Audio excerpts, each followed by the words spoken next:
অন্যান্য মাসে মুসলিম রাষ্ট্রগুলিতে তারা 11 মাস ব্যবসা করে, আর রমজান মাস আসলে পরে তারা জিনিসপত্রের দাম কমায় দেয়।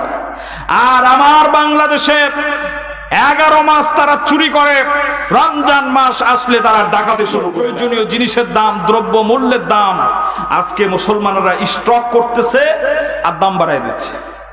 অসৎ পন্থায় তারা ইনকাম করতেছে, মুনাফা অর্জনের আশায় ইমানকে ধ্বংস করতেছে। এগুলা ইসলাম অ্যাকসেপ্ট করে না, ইসলাম সমর্থন করে না। মুমিন সে ব্যক্তি হতে পারে না যে ব্যক্তি আরেকজন মুসলমানকে অথবা কোনো মানুষকে কষ্ট দিয়ে নিজে সুবিধা ভোগ করে, সে ব্যক্তি কোন সময় মুসলমান হতে পারবে না। তুমি নিত্য প্রয়োজনীয় জিনিসগুলিকে স্টক করে দিয়ে কৃত্রিম সংকট তৈরি করে তুমি দ্রব্য মূল্যের দাম বাড়ায় দিতেছো। তুমি মুমিন হতে পারো না। মুমিন সেই ব্যক্তি যার দ্বারা মানুষ উপকার পায়, ঠিক কিনা? যার দ্বারা মানুষের উপকার হয় সেই ব্যক্তি মুমিন, কিন্তু যার দ্বারা মানুষ কষ্ট পায় সে ব্যক্তি মুমিন হতে পারে না, শয়তানের অনুসারী। আবার এই জিনিসগুলির দাম বাড়ানো হয় কোন সময়?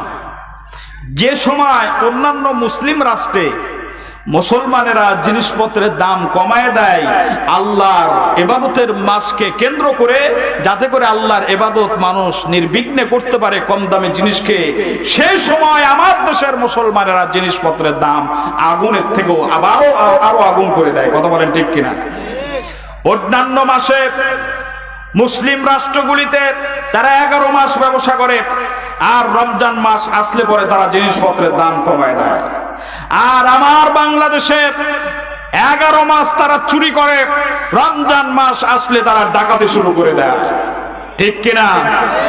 11 মাস তো তারা এমনিতেই নিত্য প্রয়োজনীয় জিনিসের দাম অতিরিক্ত নেয়, রমজান আসলে ডাকাতের মতো জিনিসপত্রের দামকে ডবল করে দিয়ে আল্লাহর গোলামদেরকে তারা কষ্ট দেয়। এরা মুমিন হতে পারে?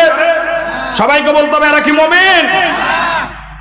মুমিন হচ্ছে সেই ব্যক্তি যার দ্বারা আল্লাহর বান্দারা উপকার হয়, যার দ্বারা মানুষ শান্তি পায়, যার দ্বারা মানুষের উপকার হয়, সেই হচ্ছে মুমিন।